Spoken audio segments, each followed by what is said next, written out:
Hello everyone, I hope you like my videos. If you like my videos, please like, share and subscribe my channel. इस video में हम बात करेंगे NCERT class 10 chapter number 1 real numbers. इस chapter को start करने से पहले हमें कुछ कॉन्सेप्ट के बारे में पता होना ज़रूरी है। मैथ्स ओनली कॉन्सेप्ट बेस है। अगर हमें कॉन्सेप्ट के बारे में नहीं पता तो हमें एक्सरसाइज को, मैथ्स को समझने में बहुत प्रॉब्लम होती है। इसलिए मैथ्स में कहा जाता है concept is the power of mathematics. So start करते हैं। चैप्टर है हमारा रियल नंबर्स।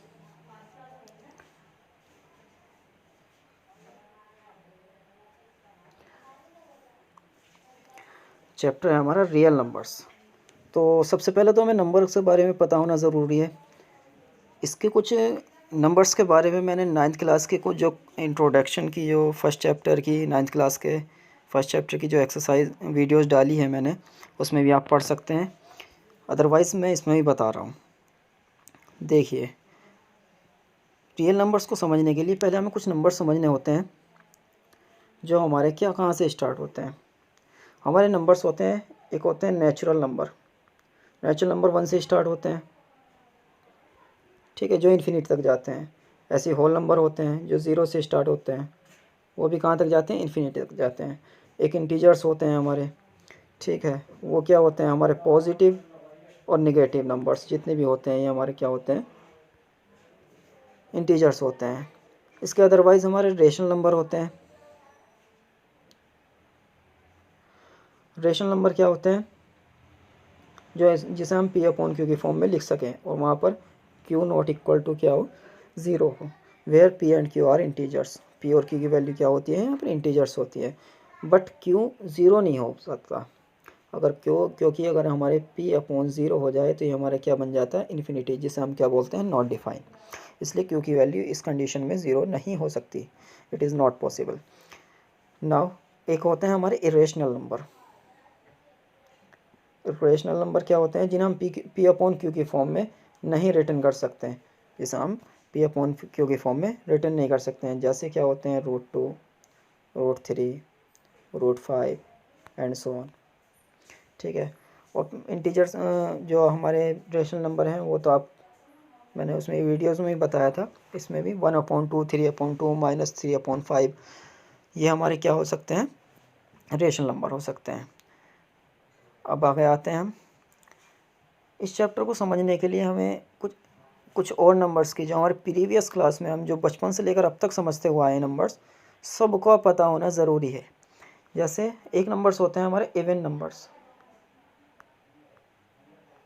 इवन नंबर्स कौन से होते हैं, जो 2 से डिविजिबल होते हैं। 2, 4, 6, 8, 10 एंड सो ऑन। एक होते हैं हमारे ऑड नंबर्स।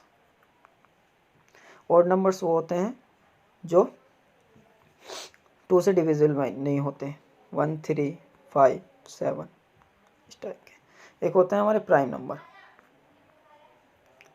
प्राइम नंबर वो होते हैं जो या तो अपने आप से डिवाइड हो या 1 से डिवाइड हो। जैसे एग्जांपल है 2, 3, 5, 7, नाउ 11, 13 ... इस टाइप से।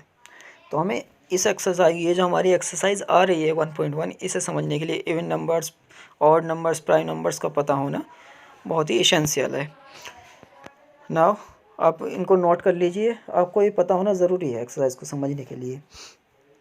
आगे आते हैं हमारे, क्या होते हैं इस चैप्टर में हमारे प्राइम फैक्टर्स। प्राइम फैक्टर्स का बहुत बड़ा रोल है। जैसे हमें 12 के फैक्टर करने हो तो 2 से डिवाइड करेंगे 6 आ जाएगा, 2 से डिवाइड करेंगे 3 आ जाएगा, और 3 से डिवाइड करेंगे 1 आ जाएगा।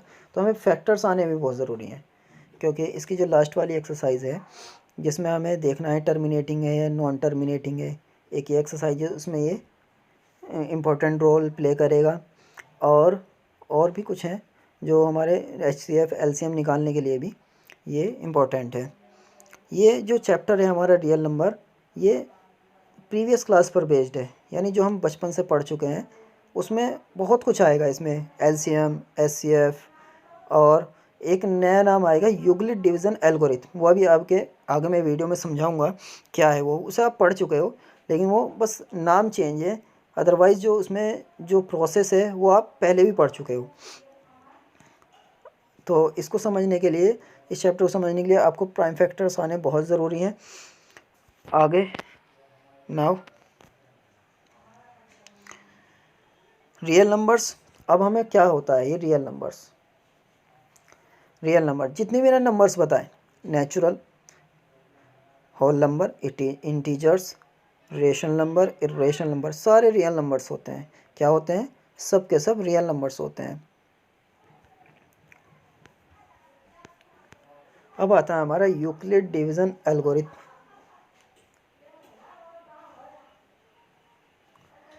यूक्लिड डिवीज़न एल्गोरिथम, इसमें क्या है, आप इसको पहले पढ़ चुके हो। कैसे पढ़ चुके हो? एक आपने बचपन में 4th 5th 6th क्लास में एक चीज़ पढ़ी होगी, जो हमारा डिविडेंड होता है,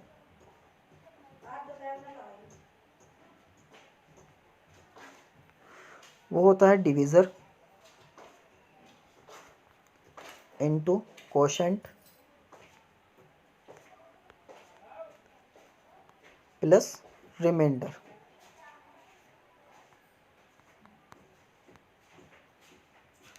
क्या होता है? Dividend equal to divisor into quotient plus reminder.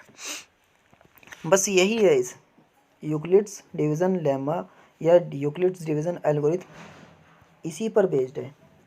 और ये आप पहले ही पढ़ चुके हो तो समझने के लिए आसानी हो जाएगी। चलिए आते हैं क्वेश्चन पे इसके।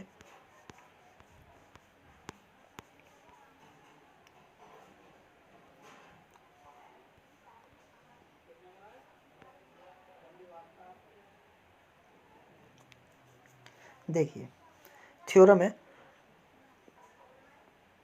Given positive integers a and b there exist unique integers q and r satisfying a equals to b q plus r। और कंडीशन है r की वैल्यू 0 के इक्वल या ग्रेटर देन होगी और b से लेस देन होगी। इसमें क्या है, यह a जो है हमारा डिविडेंड का काम कर रहा है,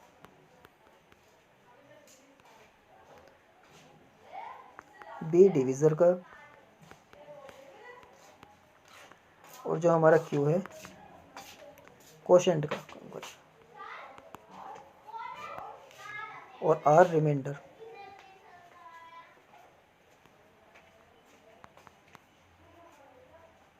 ठीक है, तो ये जो कंडीशन आ रही है हमारी, इसे समझ लेते हैं।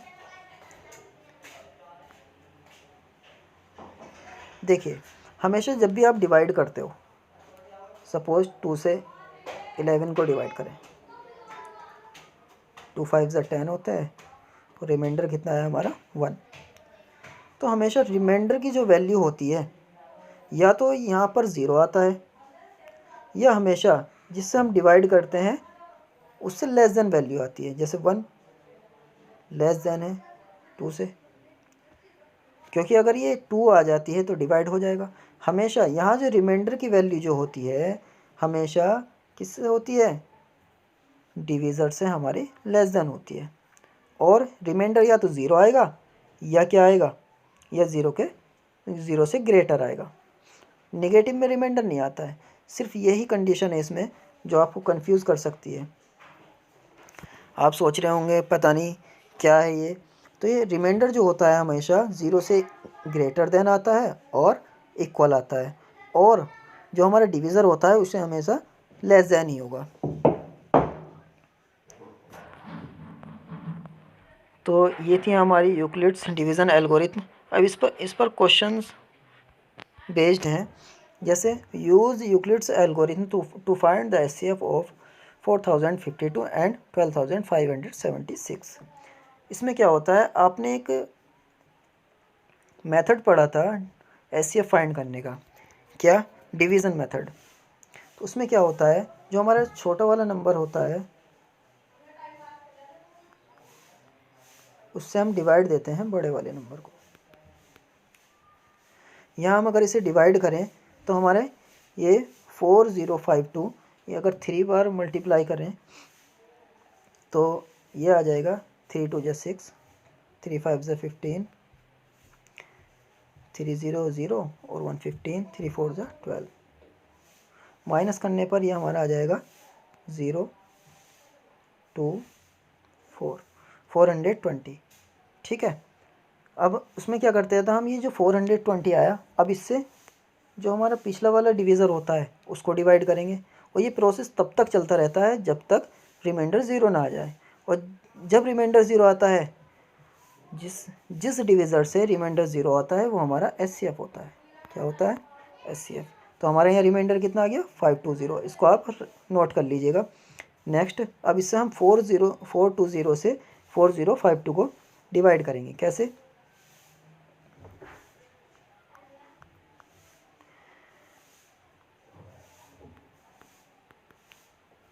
तो अब कितनी बार डिवाइड हो सकता है? अब ये 4000 है और ये 400 है, 4000 के समथिंग है और ये 400 के समथिंग है, तो ये डिवाइड होगा अबाउट 9 तक। ठीक है, तो 9 की 0 से मल्टीप्लाई करेंगे 0, 9 2 जा 18, 9 4 जा 36 और 1 37। तो जो यहाँ जो रिमाइंडर बचेगा हमारा 272 बचेगा। ठीक है, अब इस रिमाइंडर से हम फिर इसको डिवाइड करेंगे। ठीक, आगे आते हैं 272 से 420 को। तो ये 272 के अगर 2 से मल्टीप्लाई करेंगे तो 420 से ज़्यादा हो जाएगा, इसलिए 1 बार ही करेंगे 272। तो रिमाइंडर जो बचेगा हमारा यहाँ 148 बचेगा। ठीक है, अब 148 से फिर 272 को डिवाइड करेंगे।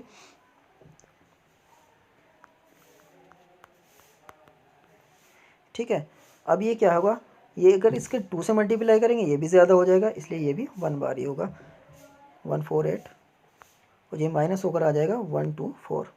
ठीक है, अब 142 से फिर 148 को डिवाइड करेंगे।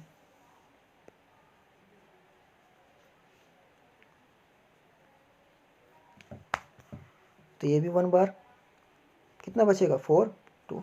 अब 24 से फिर किसको करेंगे डिवाइड? 124 को।